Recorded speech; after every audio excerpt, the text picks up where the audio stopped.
Y'all, it's your girl Bria Van Kooten back with another video, back with another Janet T, because you know we gotta represent, we gotta pull out the Janet T's for the doc. But this is night 2. We're back with night 2 review, y'all.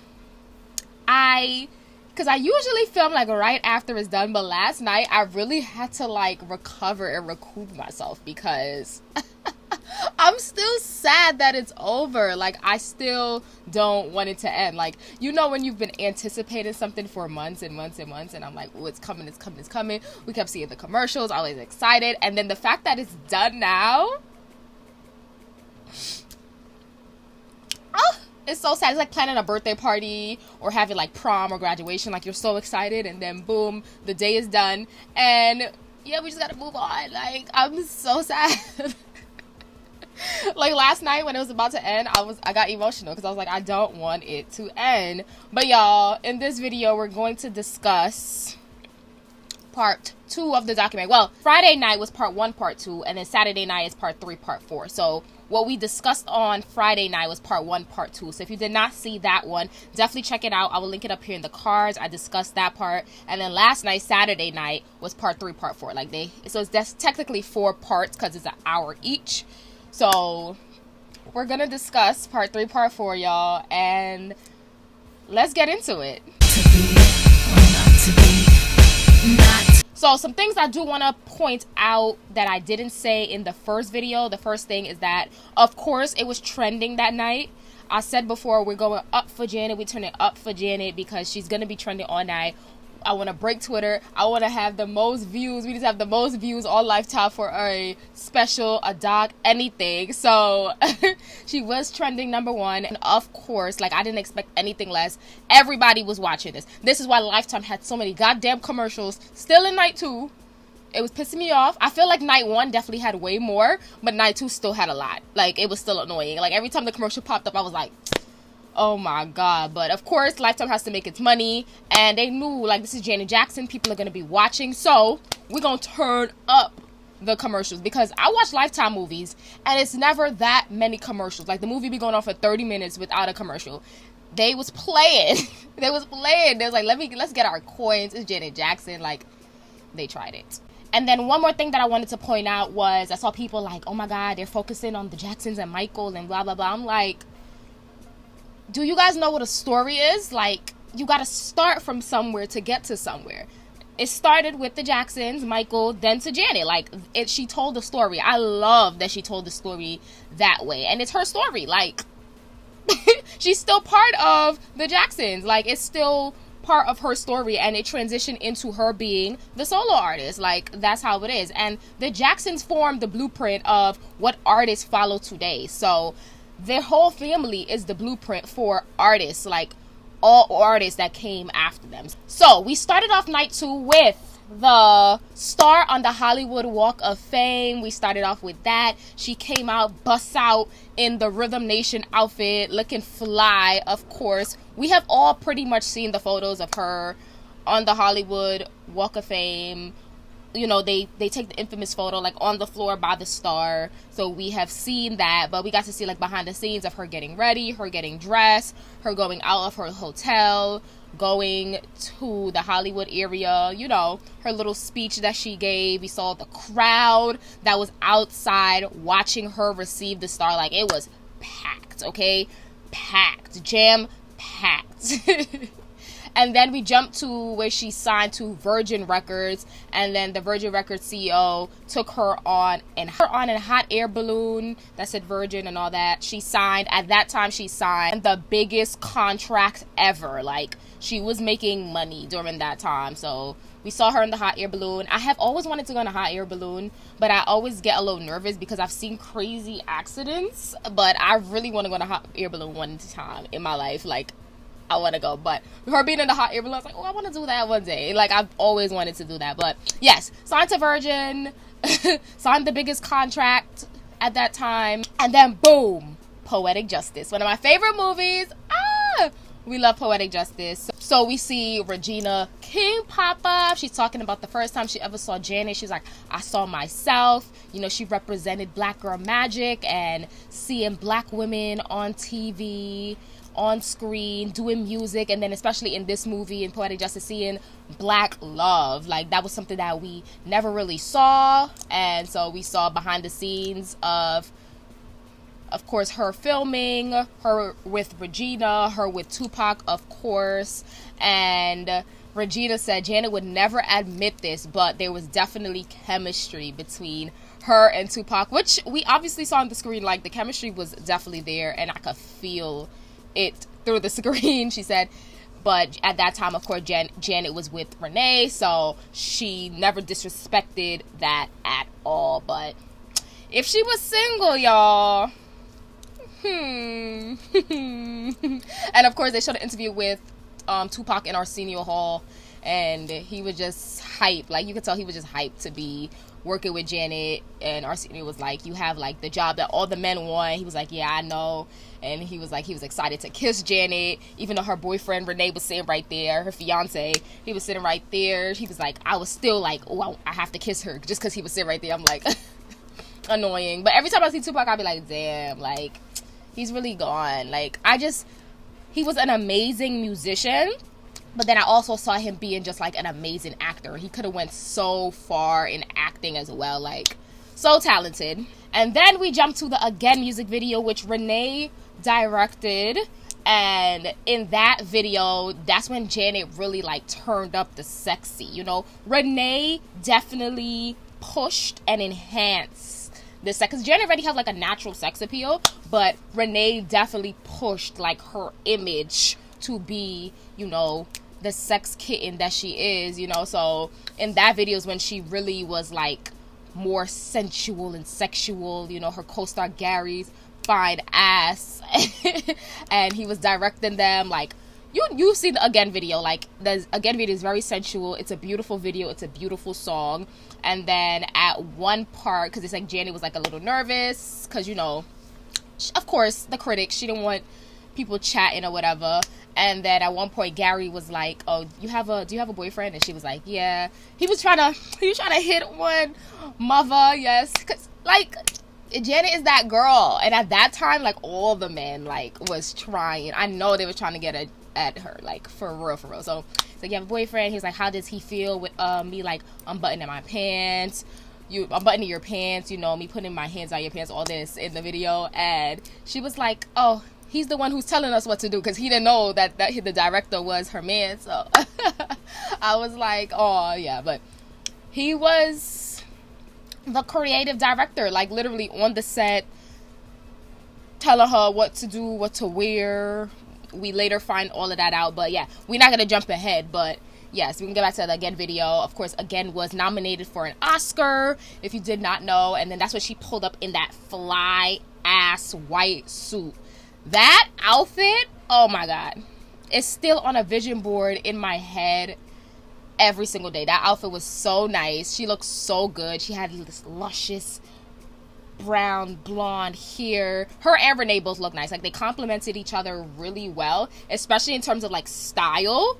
Both of them together they looked really nice together. Like, and then we jump to the infamous Rolling Stone cover. We already know, and it's the cover. The Rolling Stone cover is also the cover of the Janet album, and you already know Renee's hands is over her breasts.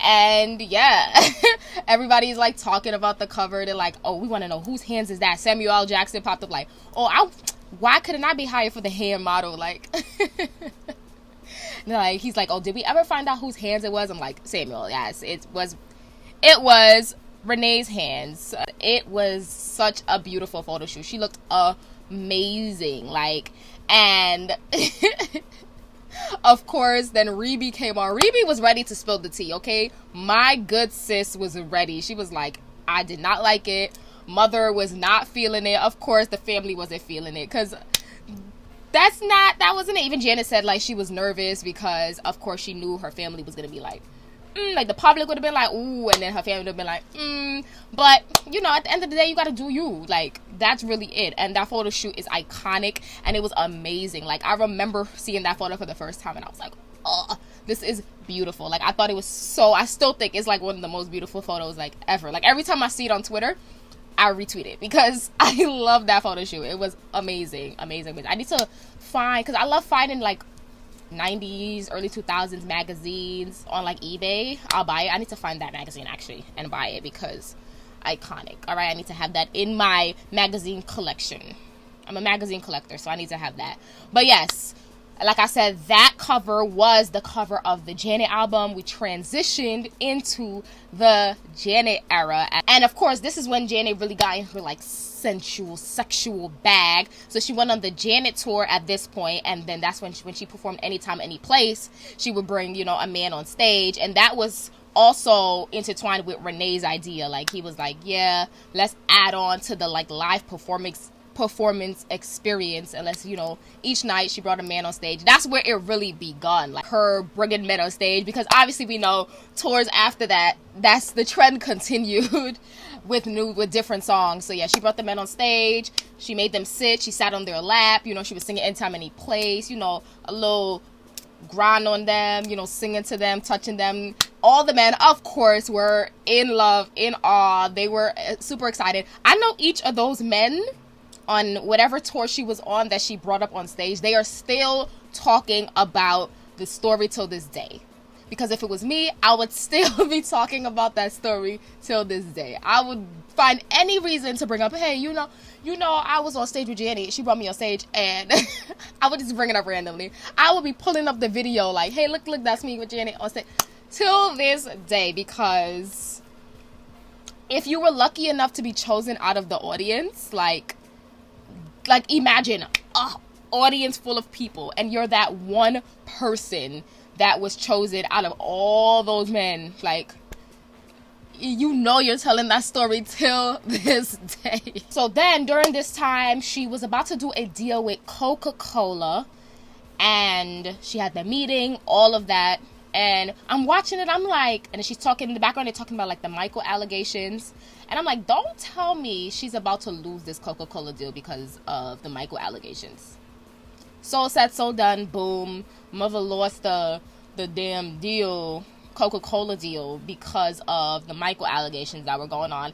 And, you know, that's where the guilty by association popped up. Because it's like, really?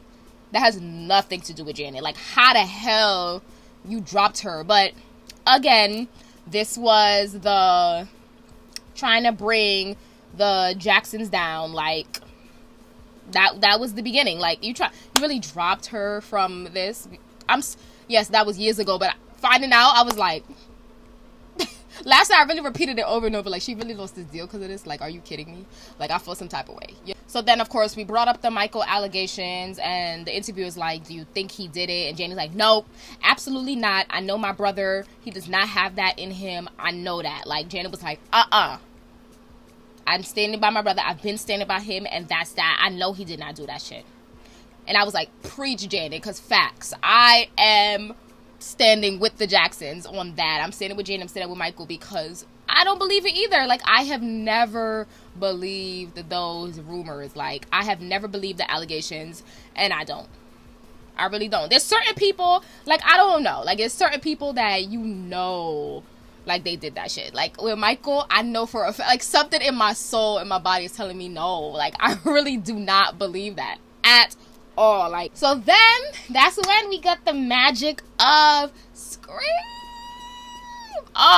Iconic music video, iconic song. We saw, this was one of my favorite parts, we got to see behind the scenes of the creative process of Michael and Janet. Oh my God, doing Scream. Like, Janet went to Michael's apartment in New York City. They were sitting in the room, and Michael is like telling her his verse, and then Janet, now she's adding in her verse, because she was like, you know, it's his song, but I'm gonna come in and add in my sauce or whatever. But just to see the behind the scenes and see their relationship, like, it was so cute, like, seeing them talk and sing and interact about music and what was going on. And that was probably like one of my favorite parts of night too, just seeing that creative process and behind the scenes of Scream, because I have always wanted to see like more behind the scenes footage and like studio sessions and all that. So I was just like, I love that whole part. And in the studio, Janet's doing like the oohs and, you know, the background, and Michael's like, that last ooh was not good. When I tell you I screamed, I screamed from having like a music background and singing and all that. It's just so funny because like, you know when a note is not good. So it's so funny to hear Michael tell Janet like that was not it. But Jimmy and Terry were basically saying like they were in the studio and Michael was like, he was letting have, and by the time he was done, they were just like astonished with everything he was saying and the song, because that song is iconic. Like every time I hear it, it's so good. And the music video, so we jumped to the music video, and Janet was saying during the music video process she didn't like it because she felt like even during the music video they were trying to put her and Michael against each other. And I feel like that was another thing, like that underlying like competition, which they wasn't really trying to compete with each other, but the media and people around them was like kind of perpetuating this whole competition thing. And that to me kind of like dwindled their relationship. And then of course like the allegations and stuff, I feel like with that Michael kind of like put himself in the corner. And then later on we found out like the people around him was really trying to like isolate him and push him away from the family. So yeah, it was a lot with that part. It was very emotional to hear. And then Janet saying like she didn't really like the music video part of it, like behind the scenes, because they were never filming together. He filmed at night, she filmed in the day, like it was sad to see, because like I said, I love that music video. Probably top 5 favorite music videos ever, like top 3. Like it's so good.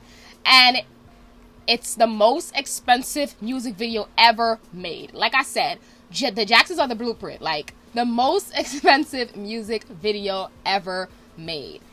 The fact that they have so many, like the most, the first, the only, like setting records and keeping it that way, like nobody has touched that. Stop playing with them. Like all of them, the Jacksons are the blueprints, okay? During that time is when like Tina was like, she was over Renee. Well, I think it was during the Hawaii time. Like she was over Renee because of the camera. Like he was always with the camera in your face. Like even though I'm here for the footage because I love seeing behind the scenes footage, I could understand where it's like that could be annoying with just a camera pointing at you 24/7. So Tina was like, at one point you saw her put her middle finger up at him.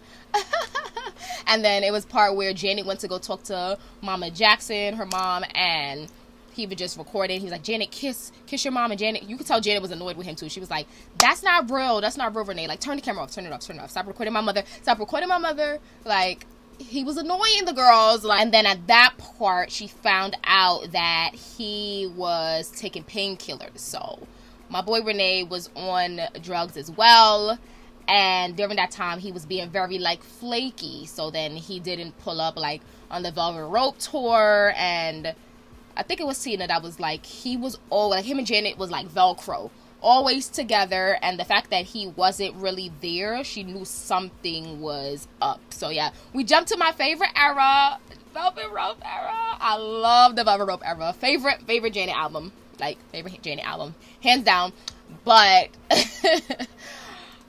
we jumped to the Velvet Rope era. We on the Velvet Rope tour. One thing I want to say is that I wish we got, this is why it needed to be longer, because I wish we got more behind the scenes of like more studio sessions and more behind the scenes of tours. Of course, I know Janet said in the interview that, of course, there was way more footage, but you have to like break it down for Lifetime. So she needs to give us like the uncut version, like I would buy it. Like, release it uncut. No, obviously, no commercials, no nothing. Put in all the footage. Like, I'm definitely gonna watch it again. I need to watch part 1 and part 2 together, just like in one sitting. Like, watch everything all together. So then at this point is where she met Gil. And if you don't know, Gil is her creative director, longtime creative director, still with her, choreographer. And Gil came from the Philippines. He said he wanted to move to LA, and his third audition was with Janet. Like, what's for you is meant for you. Like, nobody can stop that. Third audition, working for Janet Jackson, got the job, and still working for her. Like, all these years later. And Gil said it was one question that he asked Janet that really, like, skyrocketed their relationship, their friendship. And he asked her, Janet, are you okay? Or how are you doing? It was either are you okay or how are you doing? How are you doing? It was how are you doing? And that can really, like, help somebody. You never know. Like, really ask somebody, are they okay or how you doing? And you'll never really know. She wasn't doing okay. Like, and at that part is when Janet brought up, like, her weight issues, which we know she has had body and weight issues, and it has affected her, like, hearing. Of course, we all know, if you follow Janet, if you know her career, when she was in Good Times, she always talked about, like, them taping her breast because she developed early.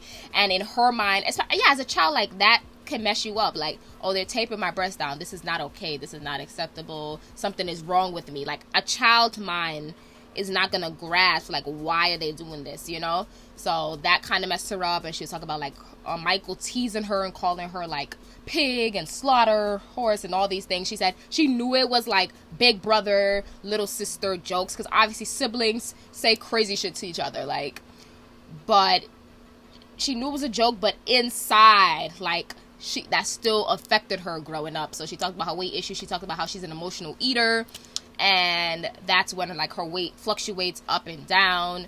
And that's why she was, like, a workout horse. Like, she worked out to make sure that her body was tight. She even talked about, like, Renee telling her, you know, you don't look good here, like, telling her, and she's like, hearing that, like, that messes with you. And then if she was going out, he's like, no, you have to dress like this, you have to be a certain way, you have to, like, be Janet Jackson all the time, like, turn on, looking good, looking fly. So she, like, that kind of affected it. He was, you know, controlling, like, even what's his name, Wayne Scott, her old style, her ex-stylist, he was like, imagine, like, you have this Control album and then somebody is controlling you, telling you, like, what to do or whatever. At that part, of course, Janet and Renee divorced. They broke up, and that's when the real battle began, because he started suing Jen, which we know, because son of a gun, that's my shit. Like, ha ha, hoo hoo, don't you get the money too? Agree the motherfucker try to have a cake and eat it too.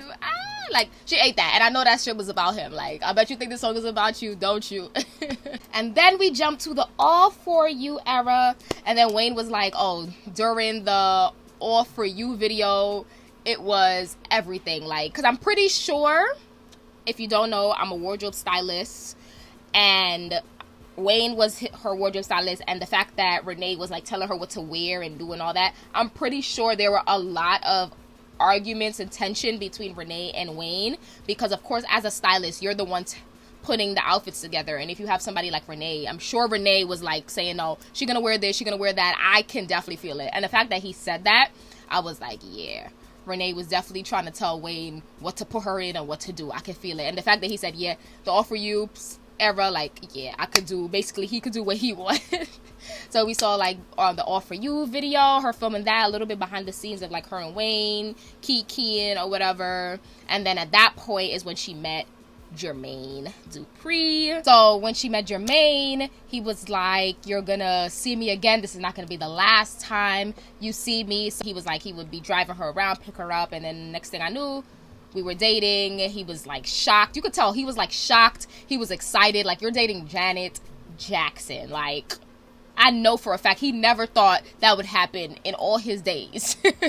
But it happened. And Janet, you could tell Janet was so in love with that man. Like, I remember watching interviews during that time, and she was always smiling and gushing and excited. And you could tell Jermaine loved her as well. Like, their dynamic together was, like, really cute. I thought it was cute. And also, like Renee, Jermaine loved to record. Like, he was recording, like, it was a lot of footage of him recording her. There's a lot of videos. You can look it up and you can see, like, videos of him recording her and them going out, them in the car, like, different parts. So he was like, I know in his mind, he was like, yo, I'm with Janet Jackson. Like, I know behind the scenes with his friends, he was like, yo. And his friends was like, yo, you got Janet? Because that is iconic. You're dating Janet Jackson. Like, music royalty, like, especially at that time, because Janet was Janet. And then at that time, that's when they first met,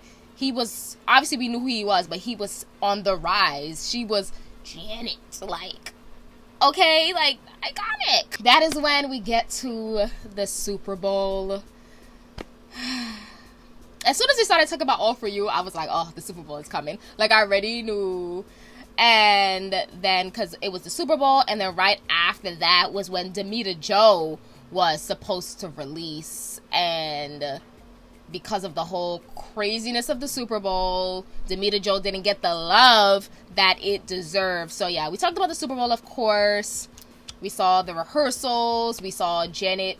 Okay, because it started off with Janet she went to Randy's house in London, and then Randy was basically bringing up, like, Justin, because Justin was going to perform at the Super Bowl, and I guess, apparently he asked Janet to come and perform with him, so Randy was asking Janet if she would do it. She was like, no, it's just too much behind that. And then they were just showing, like, the behind the scenes. They went back to, of course, when Janet performed at the Super Bowl, and she asked Justin to perform with her. And, you know, everybody was saying, like, everything was going well. The performance was going well. It was turning out to be the best Super Bowl performance. It was amazing. Of course, Janet was eating down. Justin came out, and we know what happened. And everybody made a big freaking deal about it. I'm still annoyed because, really, like, a little titty really caused that big uproar. Like, it's really still, like, and this is why I go back to saying they were just really trying to bring my girl down, Janet and Michael. Like, they were two of the biggest stars, black stars, let's put it out there, setting records, selling albums, selling tours. They were mad. Like, yes, I'm connected to race because I know that's what it is. Because if that was a white woman's breast, that would have never happened. Something I always say, because Janet was so comfortable in her sensuality and sexuality, when that happened, it was a moment for them to be like, ooh, this is our moment to bring her down, because she didn't give a damn. Like, she was doing whatever she wanted to do. Mark my words, I said it here today. That would have never happened. They really was trying to bring Janet down. And at that time, more allegations of, like, Michael was in court and all of that. So it was like, oh, this is another setup of, like, bringing you down with your brother. Like, oh, it was just a whole setup. Like, I don't care. It was a setup it was a scheme that Todd set up. A scheme that Todd set up for him to come to you with the bush. No, because they really tried to bring Mother down for that. Like, really, that she had nothing to. You would have thought she stood there and pulled her own shit off. Like, are you freaking kidding me? Like, are you kidding me? Then to get uninvited from the Grammys? Set up. And then the guy who was running CBS at that time, that he was being petty because he wanted Janet to apologize to him, and Janet said no. And then boom, she was uninvited to the Grammys. Then Justin got invited to perform. Like, are you kidding me? Are you kidding me? Then this is why God don't like ugly, because then years later, I think his name is Les. Yes, Les. He had to got fired from CBS for sexual assault and harassment. And you see, you was out here condemning Janet, and you was doing way worse. Like, I cannot. Like, I can't. But nevertheless, the Super Bowl performance was amazing. Like, I hate that one little second, like, took away from everything, because it was such an amazing performance. Like, she killed and bodied. And let's be honest, Justin did not need to come out. I do not care for that man. And for that moment, I don't care for him even more because of that. Like, his career took off from that point when they was kind of trying to blacklist blackballed Janet at that point, and his career was rising. Like, it still don't sit right with me. Like, Janet want to be cute and make that video like, we're friends. Me and Justin are friends, guys. Leave him alone. No, Janet. No. No, we are not leaving him alone. Like, no. No. We ride at midnight because no. I don't care what you say. He was silent for too long, and then he piggybacked off of the strength of Janet and then Rose. Like, I don't like that. And then at that part, Jermaine said he was on the Grammy committee, and when they uninvited Janet, he stepped down because he was like, what do I look like being the boyfriend of Janet Jackson and I'm still fucking with y'all? So he stepped down, which I was like, okay, cute, all right, cute or whatever, because we already knew it was coming. Like, that was cute, but cute, very honorable or whatever. So YouTube videos was really created and pushed because so many people were Googling, so many people were trying to find the video of Janet Jackson's breasts. Like, they were trying to find that moment, and that's really how, like, YouTube videos was pushed and kind of created in a sense, because so many people, it was an influx of people trying to find that video to see Janet's breasts. So them people that was complaining was back behind the scenes looking that video up, trying to find her breasts. I don't care. So, another iconic moment. You invented YouTube? Like, YouTube, cut the check. So then we get to the part where, you know, which we knew for, like, we've heard for years that Jermaine cheated on Janet, but now we heard it from their mouth, both of their mouths. Janet said, you know, they asked, she was like, oh, he's a good guy, he's a good man, he wasn't addicted to anything, blah, blah, blah. But the real addiction was work. Like, let's be real, he wasn't addicted to drugs, but he was addicted to work. He always worked. He was at the club, he was always doing this, so his addiction was being a workaholic. That was the addiction. But like I said, during that time, that's when he was rising. So he was just involved in his work because he was on the rise. And so Janet was like, yeah, they asked why they broke up. Janet was like, I heard he was seeing other women. And she put it nicely. And then Jermaine, he over here laughing. Like, I was like, why are you laughing on my TV screen talking about you cheated on Janet? Like, like, what's funny? Bringing back that energy of Janet in the studio with Jimmy and Sari. What's funny? Like, what's funny? Because I don't know why he was laughing at my TV screen. Like, sir, there's nothing funny. Like, you cheated on Janet Jackson. Like, you took the biggest L of your life. Like, Janet Jackson at home, and you want to be out here with these rando girls.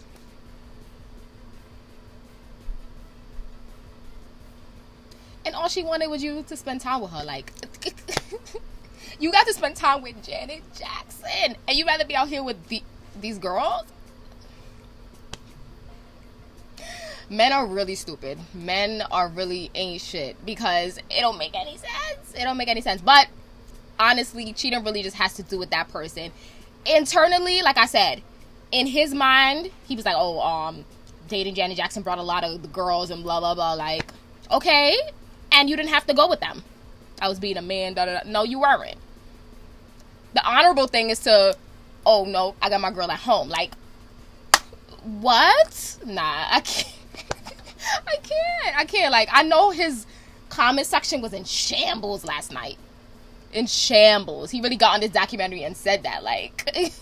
And I just said he just didn't know what to do with a woman like Janet. Like, you have Janet Jackson, like I said, royalty.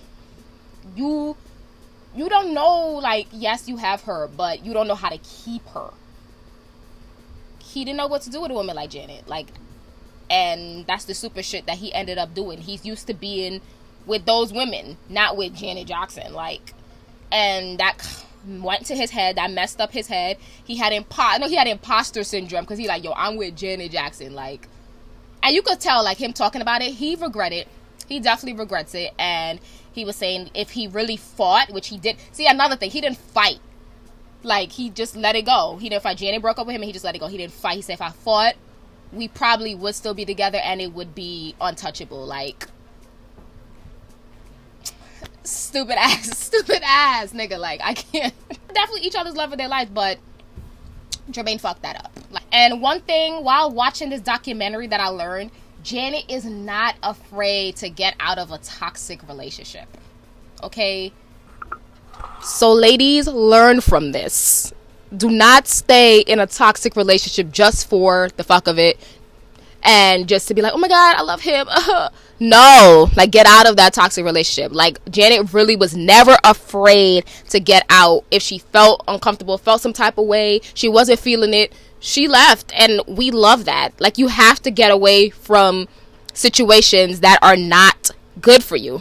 And one thing I could say, I stand even harder because I really connected those dots. Like, my girl was really like, nah, I can't be in this. And I love that for her. And I'm just wishing her positivity and just sending her love and a good man to her, you know? Because you could tell, like, she still wants that. And she hasn't received that with these men that she was with. So I'm sending her positivity in that. But she did get her son. But we're gonna go, let's go in chronological order, okay? Then we get to the why did I get married segment, and I love Why Did I Get Married, like part 1 and part 2. Such a good movie. Tyler Perry popped up. You know, Tyler loves saving black women, so he stepped in. He was like, it's a effing titty, are you kidding me? Like, boom, he said. He was writing the script. He was like, I just kept seeing Janet in my head. Boom, of course we know she's Patricia Agnew. I love Why Did I Get Married so much. She ate that role up like perfect patty. Messed up. Ate down, okay? Ate down. So then we talking about Why Did I Get Married. Of course, we get into part 2. Of course, we know during that time filming Why Did I Get Married 2, Michael passed away. And yo, when it talked about him passing away, my skin just grew and crawled because I remember that moment in 2009, like, and it brought me back to that. Like, it was so sad all over again. And you could see Janet she's still, like, affected, obviously. Like, why wouldn't you be still affected? We talked to Miss Catherine. Miss Catherine was like, I'm not touching it. She don't want to talk about it, because Janet was like, Mother, if you want to talk about it, it's okay. If you don't, you don't. So Miss Catherine was like, I don't want to talk about it. So then we jumped.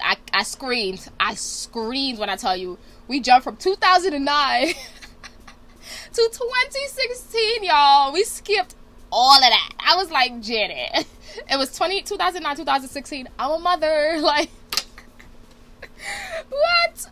Bitch is Mary. She is Mary out here, okay? Immaculate Conception. Like, I love it. Like, she's like, we are not talking about Mr. Alaman today, okay? But I'm pretty sure it's definitely, they're still technically married. They're separated. It's definitely some legal issues where it's like a gag order. She can't talk about him. And then, of course, this is why she can't show Asa. You saw, like, his arm, but you can't see his face. And I remember because she did post pictures of him before, but then after a while she never posts of him again. So it's definitely legal issues with that whole situation. So that's why she couldn't talk about it, can't show Issa, all of that. So I respect it. She deserves her privacy. Like, imagine being famous your whole life and everybody in your business your whole life, since you were a child to now an adult. Like, your whole entire life you have been famous, and your privacy is none. Like, so I love it. Keep your privacy. We don't need to know everything. But it was just funny that it really jumped from 2009 to 2016. It was like, boom, boom. I love it. I love it. I love it. I was saying, it's definitely different having a child with somebody versus, you know, y'all just married, because you don't want to talk about that child's father. So it's like, yes, they have like their legal stuff, but it's like you don't want to talk about anything, because obviously in the future Asa is gonna watch this, and you don't want to hear, like, you don't want to have that impression on your child, like, oh, you're talking about their father. So you know that Janet is very sweet and she want to be respectful. So it's a different situation, like her talking about James and Jermaine and all that, because it's like, okay, we were together, boom, but they didn't have a child. So it would definitely been different if they had children, like, because you want to protect that child from knowing things about, like, their parents, you know. So then we are talking about her pregnancy. She's talking about her doing her having like fertility issues and talking about like the treatments. She mentioned it a little bit. Like, she didn't go in depth, but she talked about like her doing treatments and her trying again. And you know, God blessed her to have her baby and be pregnant at 50 years old, which people were like going crazy. The only reason I was like, oh no, because she was on the Unbreakable tour at that time and I was supposed to go see her. So the tour got canceled because of that. So that's the only reason I was like, oh my God. But I was so excited and so happy for her to be a mom and be pregnant. But I love that for her. Like, I love it. And, you know, the family was like, I never thought Janet was going to ever have kids. Like, Randy was like, you know, Janet loved kids, but I never thought she was going to have kids. And Miss Kathy was like, I never thought. I'm like, y'all really dragging my girl now. Like, it happened when it happened, you know? And I was saying, because she dedicated, like I said, being a celebrity, being famous, known for your whole life. Like, she dedicated her whole first half of her life to the industry and her being in music and, you know, doing something that she loves. So I feel like this next half of her life, yes, I feel like she is going to give us obviously more music, but this next half of her life is dedicated to her being a mom. And I love that for her. Like, she even said, like, y'all might think I'm not good and I'm messing up, but so what? I'm a mom. Like, I'm a mother. And you could tell how happy and how much she loves her son. Like, you see it on her face, you know. And, you know, see how God gave her a son, like, so she can raise and nurture like a good man. So we love to see it. And then we see like her talking about Joe, and this is right before he passed away. He was watching her on tour and Joe was like, you know, I knew she could do it. He was proud. And, you know, men back in those days, like, they didn't know how to say their emotions. Like, that emotions were just blocked because they didn't grow up with that. They grew up with this tough, strict thing, and that's how they raised their kids. So yes, of course he loved his kids, but he didn't know how to say it. He didn't know how to show it. And how he knew how to show it was, here's this career, do this. That was him showing his love. So yeah, it's a tough spot because of course Janet, during the documentary, she's like, she wished she knew him like more, like that side of him, you know. But he kind of gave up his fatherhood for like molded them into these career people, and yeah, that's the father that they got. So, and you could tell Janet talking about like she got to tell him thank you. You could tell she has made peace with that, you know. She's got to tell him thank you and tell him that she appreciates him, and he got to meet his grandson. So you could tell that part of her has definitely healed. And then, of course, social media, we got the Janet Jackson Appreciation Day back in 2020. Of course, Questlove was talking. He was like, no, because Janet needs to be in the Rock and Roll Hall of Fame, period. Of course, we know back in 2019, she was inducted into the Rock and Roll Hall of Fame. Well deserved, of course. Like, she absolutely deserved that. And of course, she said her brothers are in here, so she wanted to be in here with them. Her speech was beautiful. She looked beautiful. Janelle Monáe was like, on my Wikipedia page, I wanted to always say, I inducted Janet Jackson into the Rock and Roll Hall of Fame. I love that for her. She was so excited. And then, of course, you saw celebrities, like I said, Samuel Jackson, Janelle, Mariah Carey, Tiana Taylor, Ciara, of course, people that she has influenced, like saying how much she means to the industry, how much she deserves, how amazing she is, that she's the blueprint, you know.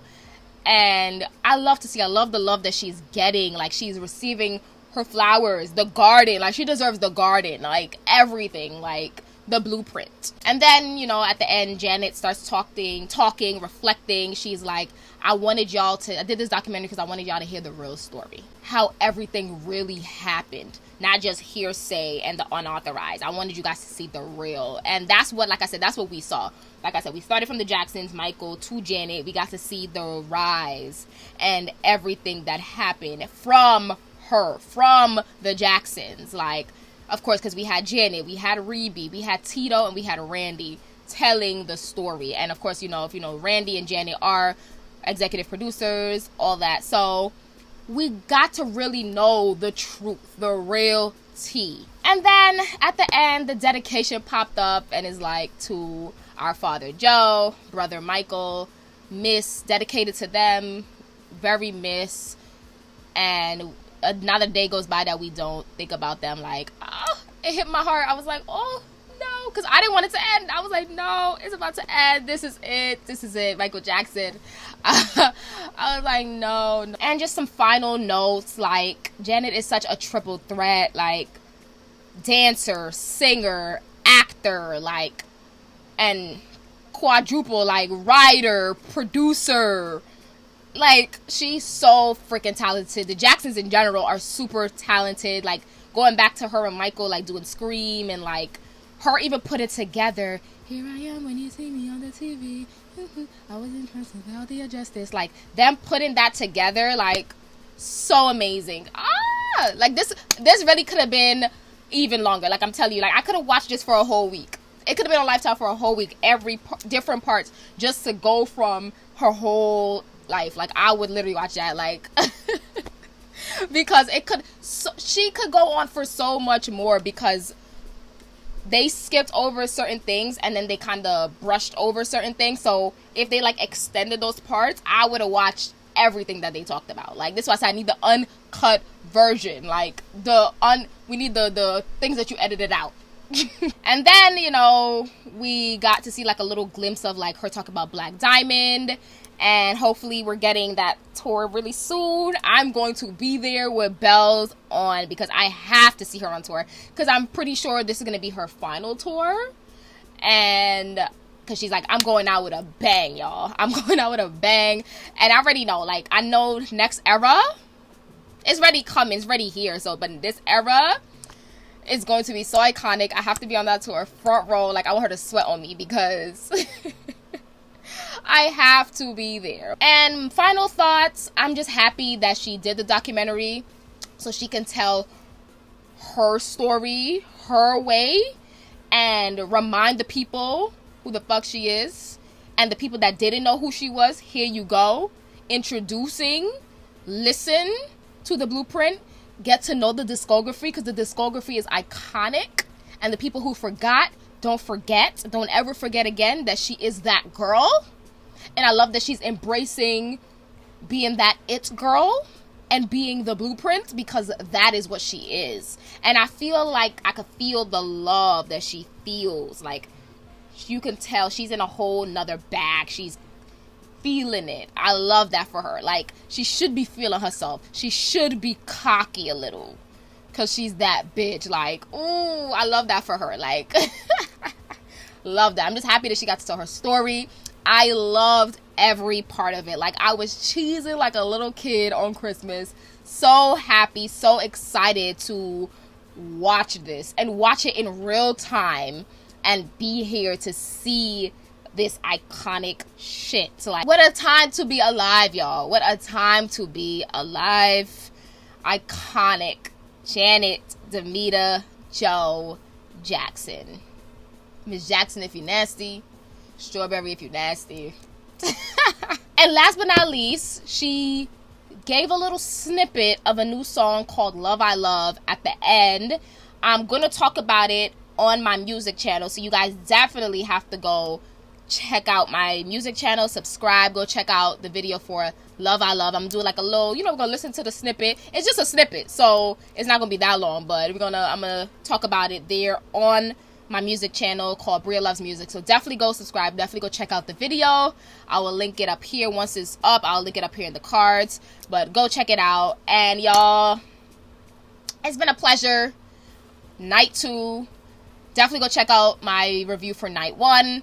I hope you guys enjoyed it. If you did, you already know, give the video a thumbs up. Comment down below, let me know what you think of night 2. Let me know what you think of the whole documentary. Comment down below. I love reading people's thoughts and replying and talking or whatever. And of course, subscribe to the channel to see more. There'll definitely be more here on Discussion the Show. I'm excited to, you know, get this channel going. Because if you don't know, I have 2 other channels. Like I said, I have Bria Loves Music, my music reaction channel, and I have my name, Bria Van Kooten. It is my fashion channel. I have a music background and a fashion background. So I just decided to bring all my loves here to the YouTubes. And I have 3 channels to represent each of my loves and passion. My love for fashion, my love for music, and my love for talking about celebrities and different topics and entertainment and all that. So get into it. We're building the queendom. All right, y'all. But guys, I will see you guys in my next video. Hello to my new subscribers. Welcome. And I hope you guys are ready. So I'll see you guys in the next one. Peace. Love. Deuces.